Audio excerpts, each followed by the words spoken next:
Episode की शुरुआत में हमें 10 साल पहले का सीन दिखाया जाता है, जहां आस्था और यूनो भाग रहे होते हैं और यूनो भागते भागते गिर जाता है और रोने लगता है। और तब आस्था उसे उठाते हुए कहता है, तुम ऐसे मत रो, मैं हमेशा तुम्हारे साथ दूंगा। और वो दोनों पहाड़ी की ओर भागने लगते हैं। और तब यहाँ वो सभी लोग खाना खा रहे होते हैं। तब आस्था कहता है, जब मैं बड़ा हो जाऊंगा तब आप मेरे साथ शादी करके मेरे लिए ऐसा खाना बनाना। तब सिस्टर लिली कहती है, एक्चुअल में ये खाना फादर ने बनाया है, तो क्या तुम उनसे शादी करना चाहोगे? और तब आस्था उस बात से चिढ़ जाता है। तब यूनो से कहता है, ऐसा नहीं हो सकता, सिस्टर लिली किसी से शादी नहीं कर सकती। तब आस्था कहता है, पर मैं हार नहीं मानूंगा।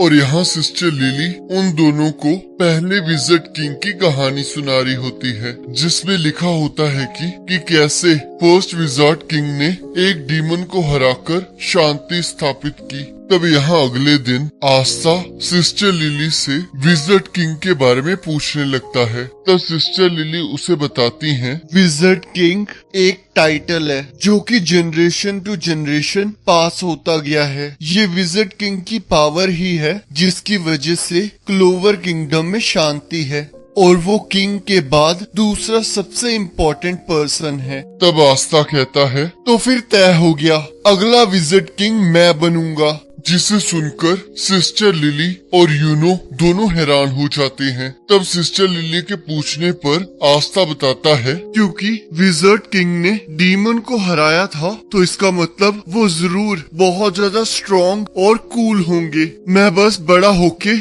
उनकी तरह बनना चाहता हूँ, और अगर मैं एक बार विजिट किंग बन गया तब मैं आप सबकी लाइफ को इजी बना पाऊंगा, और मैं इस बेकार सी चर्च को ठीक करवा दूंगा। और जब मैं एक बार विजिट किंग बन जाऊंगा तब आप मेरे साथ शादी कर लेना। पर सिस्टर लिली उसे फिर से मना कर देती हैं। तब हम देखते हैं सर्दियों का मौसम आ चुका होता है और आस्था अपने मैजिक को यूज करने की कोशिश कर रहा होता है, पर हम देखते हैं उस कोशिश का कोई फायदा नहीं हो रहा होता। तब आस्था कहता है, सिस्टर लिली मैं आपकी मदद कर देता हूँ और फिर आप मुझसे बाद में शादी कर लेना। पर हम देखते हैं सिस्टर लिली फिर से मना कर देती हैं, और तब आस्था फिर से रोते रोते जिद करने लगता है। और यहाँ यूनो बच्चों को संभाल रहा होता है। तब आस्था कहता है, मैं इसे संभालता हूँ, एक फ्यूचर विजार्ड किंग के लिए ये कितना ही मुश्किल होगा। और हम देखते हैं आखिर में सिस्टर लिली ही उसे चुप करवाती हैं। पर तभी फादर वहाँ आ जाते हैं और यूनो और आस्था में से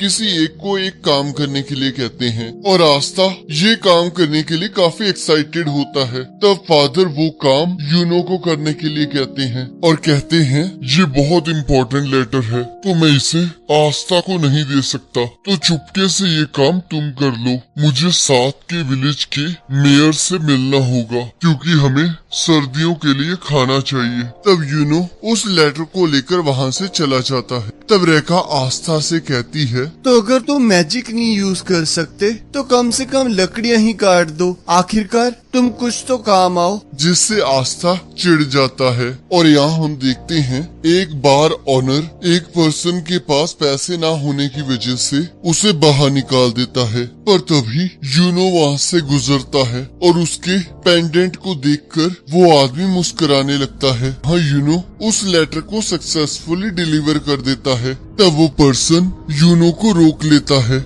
और यहाँ सिस्टर लिली यूनो की फिक्र कर रही होती है। तब वो पर्सन यूनो को मारकर उसका पेंडेंट ले लेता है और यूनो रोते रोते अपना पेंडेंट वापस मांग रहा होता है और अपने मैजिक को यूज करने लगता है। तब वो पर्सन कहता है, अगर तुम इस बेकार से स्पेल से मेरे साथ लड़ोगे तो मारे जाओगे। पर तभी हम देखते हैं आस्था आके उस आदमी के ऊपर कूद जाता है, पर वो आदमी उसे दूर फेंक देता है। पर आस्था फिर भी उस आदमी को नहीं छोड़ रहा होता और वो आदमी बार बार आस्था को मार रहा होता है। पर हम देखते हैं आस्था फिर भी हार नहीं मान रहा होता, जिससे तंग आकर वो आदमी उस पेंडेंट को वही फेंक कर वहाँ से चला जाता है और आस्था नीचे गिर जाता है और यूनो उससे माफी मांगने लगता है। तब आस्था कहता है, तुम मेरी इतना चिंता मत करो, मैंने तो तुम्हें पहले ही कहा था, मैं हमेशा तुम्हारा साथ दूंगा। और यहाँ प्रेजेंट में यूनो सोच रहा होता है, तुमने हमेशा वो किया है जो हम कभी सोच भी नहीं सकते। और यहाँ रेवची कह रहा होता है, तुम्हारे पास तो कोई मैजिक ही नहीं था, तो तुम्हारे पास ये ग्रीम वॉर कैसे आई? आखिरकार तुम हो क्या? और तब रेवची अपनी चेन से आस्था के ऊपर हमला करने लगता है और आस्था अपनी तलवार से उसके मैजिक को काट देता है और अपनी पूरी पावर से उसके ऊपर हमला करने लगता है और कहता है, चाहे मेरे पास कोई मैजिकल पावर ना हो, पर मैं फिर भी विजार्ड किंग बन के रहूंगा और कभी हार ना मानना, यही मेरा मैजिक है। और उसे दीवार में पटक देता है और कहता है, मैंने हमेशा अपनी बॉडी को ट्रेन किया है, तो आखिरकार वो आज मेरे काम आ ही गया। और हमें फिर से पास्ट का सीन दिखाया जाता है, जहाँ यूनो आस्था से माफी मांग रहा होता है। तब आस्था कहता है, ये तो कुछ भी नहीं है, तुम्हारी इसमें कोई गलती नहीं है और मैं विजार्ड किंग बनके तुम्हें और बाकी सबको बचाऊंगा और तुम्हें किसी चीज की भी चिंता करने की जरूरत नहीं पड़ेगी। और मैं सभी को ये प्रूफ कर दूंगा, चाहे आप गरीब हो या फिर अनाथ, आप फिर भी विजार्ड किंग बन सकते हैं। कोई भी ये कर सकता है अगर कोई पूरी शिद्दत से करना चाहे, चाहे वो मैं हूँ या फिर तुम। और तब यूनो अपने आंसुओं को पोंछकर कहता है, अब से मैं कभी नहीं रोऊंगा, मैंने सोच लिया है, मैं भी विजार्ड किंग बनूंगा और मैं भी स्ट्रॉन्ग होके तुम सभी को बचाऊंगा, ताकि मैं तुम सभी की जिंदगियों को अच्छा बना सकूं और मैं कभी हार नहीं मानूंगा। और यहाँ प्रेजेंट में आस्था यूनो को अपनी ग्रीम वॉर दिखा रहा होता है। तब यूनो कहता है, तो तुमने आज मुझे फिर से बचा लिया और एक दिन मैं इस उधार को जरूर चुका दूंगा।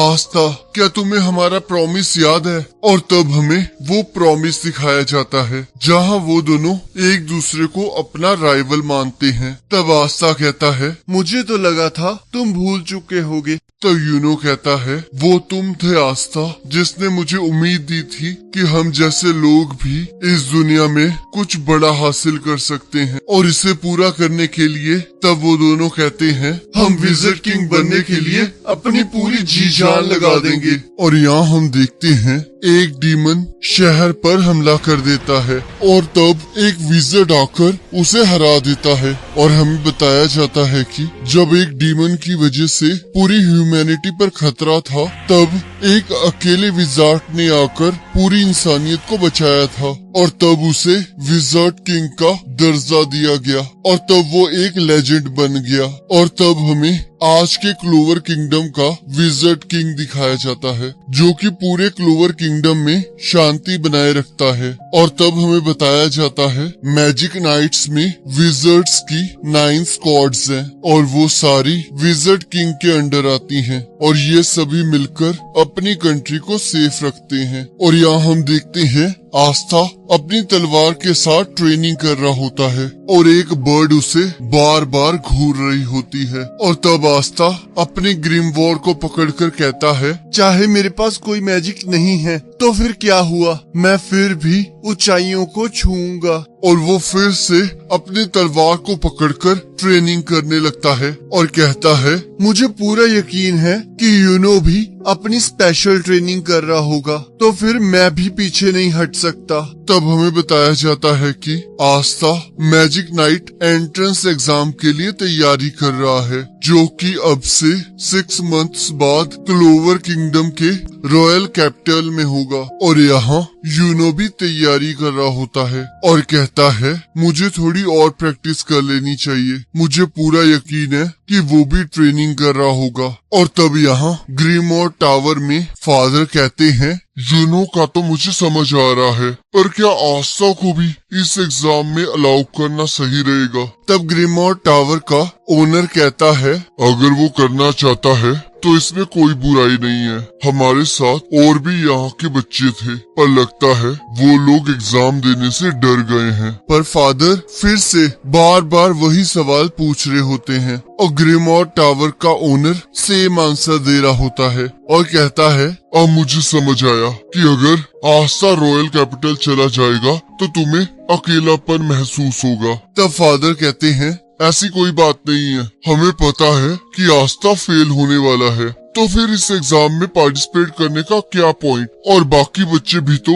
उसे बहुत मिस करेंगे और तुम दोनों मुझे ऐसा देखना बंद करो। तब सिस्टर लिली कहती हैं, मैं भी उन्हें मिस करूंगी, पर उन्हें अपने अपने रास्ते पर जाने देना चाहिए।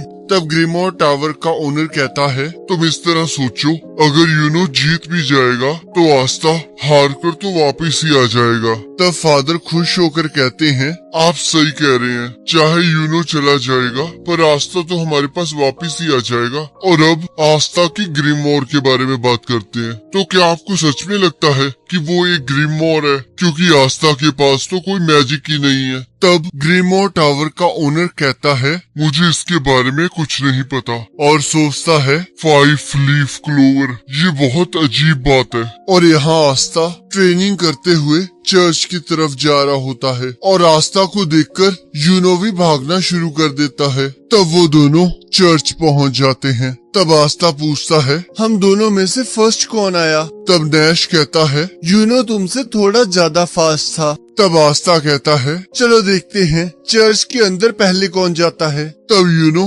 आस्था को हवा में उड़ा देता है और कहता है, मैं जीत गया। और यहाँ आस्था नींद में विज़र्ड किंग बनने के सपने देख रहा होता है और अगले दिन आस्था ट्रेनिंग कर रहा होता है और नैश उससे मिलने आता है और आस्था पूछता है, आखिरकार तुम यहाँ क्या कर रहे हो? तब नैश कहता है, मैं बोर हो रहा था, तो फिर मैं तुम्हारे जैसे बेवकूफ की ट्रेनिंग देखने आ गया। जिससे आस्था तंग हो जाता है। तब नैश पूछता है, पर मुझे ये नहीं समझ आ रहा, जबकि तुम कोई मैजिक यूज ही नहीं कर सकते, तो फिर तुम मैजिक नाइट एग्जाम क्यों दे रहे हो? तुम तो उसमें फेल ही हो जाओगे ना। तब आस्था कहता है, पर ये अभी तक डिसाइड नहीं हुआ है। देखो, अब मेरे पास ग्रीमोर आ चुकी है, तो फिर मैं मैजिक नाइट्स में दाखिल हो सकता हूँ और एक दिन मैं विज़र्ड किंग बन के रहूंगा। तब नैश गुस्से में कहता है, ये कभी नहीं होने वाला। हम जैसे लोगों को सपने देखने की कोई आजादी नहीं है। तब आस्था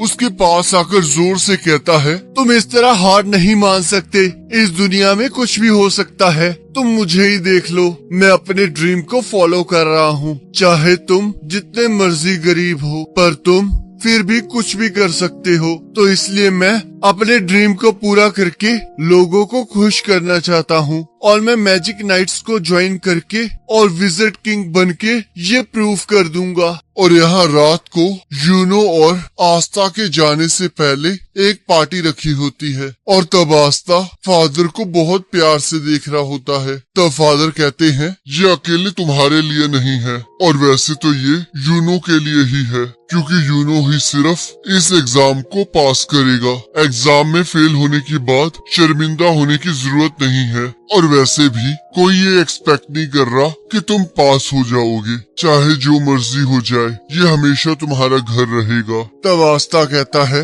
ये सारी बातें आप यूनो को भी कहोगे ना? तब फादर मना कर देते हैं। तब आस्था कहता है, ये गलत बात है। मैं एक दिन विज़र्ड किंग बनूंगा और तब मैं सिस्टर लिली से शादी करने वापस आ जाऊंगा। तब सिस्टर लिली अपने मैजिक से आस्था के एक पंच मारती हैं और सभी को खाना खाने के लिए कहती हैं और अगले दिन वो सभी आस्था और यूनो को अलविदा कहने लगते हैं। तब नैश कहता है, इतनी चिंता मत करो, आस्था बहुत जल्द वापस आने वाला है। पर अगर तुम किसी तरह मैजिक नाइट में एंटर हो गए, तब मैं भी विश्वास कर लूंगा कि इस दुनिया में सपने पूरे होते हैं और मैं जो चाहूँ वो बन सकता हूँ। तो क्या पता किसी दिन मैं भी मैजिक नाइट बन जाऊँ। तब वो दोनों वहाँ से चले जाते हैं। तब सिस्टर लिली सोचती हैं, मुझे यकीन नहीं हो रहा कि ये दोनों इतने बड़े हो चुके हैं और जब से मैं आस्था से मिली हूँ वो हमेशा से पूरी फुल एनर्जी में रहता था।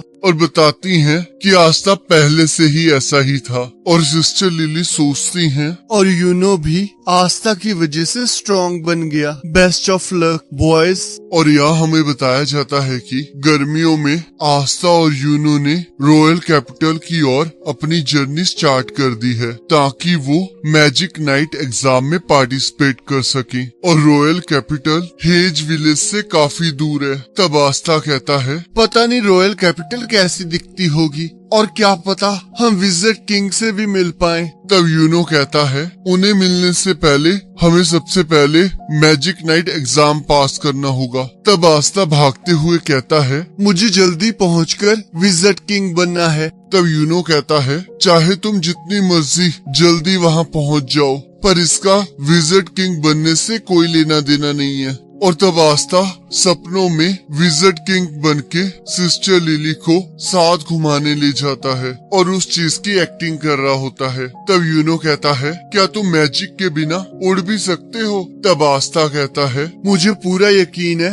कि मैं अपनी ग्रिमोर की मदद से ये सब कुछ कर लूंगा। अगर आप हार नहीं मानोगे तो आप कुछ भी कर सकते हो। चलो, जब तक हम रॉयल कैपिटल नहीं पहुंच जाते तब तक हम ट्रेनिंग करते हैं। और तब वो दोनों भागते भागते थक जाते हैं, पर आस्था हार नहीं मान रहा होता, पर यूनो उसे रोक देता है। और तब वो दोनों आराम से अपनी मंजिल की ओर बढ़ने लगते हैं और रास्ते में आने वाली सारी मुश्किलों का मिलजुल कर सामना करने लगते हैं। और तब हमें बताया जाता है, बहुत लंबी जर्नी के बाद आस्था और यूनो आखिरकार क्लोवर किंगडम की रॉयल कैपिटल के पास पहुंच गए और वहां मैजिक नाइट एंट्रेंस एग्जाम उनका इंतजार कर रहा था। और इस एग्जाम को पास करने के लिए उन्हें बहुत सारे पावरफुल अपोनेंट्स के साथ लड़ना होगा। और इसी के साथ एपिसोड खत्म हो जाता है। अब अगर आपको ये वाला एपिसोड अच्छा लगा है तो आप इस वीडियो को लाइक कर सकते हैं और चैनल पर नए हो तो सब्सक्राइब कर सकते हैं। अब अगले एपिसोड का लिंक आपकी स्क्रीन पर आ रहा होगा, आप उस पर क्लिक करके अगले एपिसोड को देख सकते हो।